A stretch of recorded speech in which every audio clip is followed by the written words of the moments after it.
Dalam rangka menekan kenaikan barang atau inflasi di Kabupaten Aceh Jaya, pemerintah setempat akan melakukan sejumlah langkah. Saat ini guna menekan inflasi akan melakukan kerjasama dengan pihak Bulog sehingga harga barang yang selama ini dikeluhkan oleh masyarakat bisa ditekan. Pemerintah Aceh Jaya melalui Dinas Pangan akan segera melakukan upaya dalam menekan inflasi di tengah masyarakat. Beberapa upaya yang saat ini sedang dilakukan yaitu dengan sidak harga pasar, distribusi beras murah, dan operasi pasar dengan bekerja sama dengan pihak Bulog. Sejumlah langkah yang dilakukan oleh pemerintah setempat untuk mengendalikan sejumlah harga barang terutama beras yang terus mengalami peningkatan secara signifikan.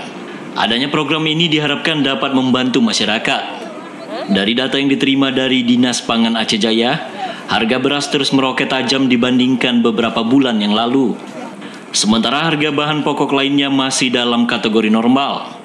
Kepala Dinas Pangan Aceh Jaya, Teguh Mufijar, menyampaikan, dalam menekan laju inflasi di pasaran, selama ini pihaknya telah melakukan kerjasama dengan pihak Bulog untuk membantu masyarakat.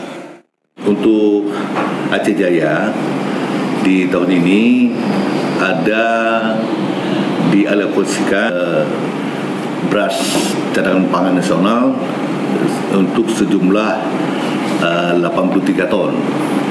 Ini akan diberikan 3 bulan berturut-turut. Kemarin juga sudah pihak Bulog sudah menghubungi kita di sini di Dinas Pangan. Insya Allah minggu depan sudah mulai di penyaluran.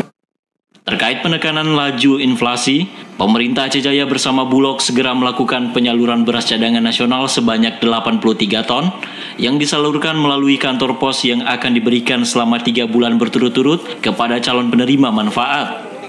Diharapkan masyarakat dapat terbantu di tengah meningkatnya harga beras di pasaran.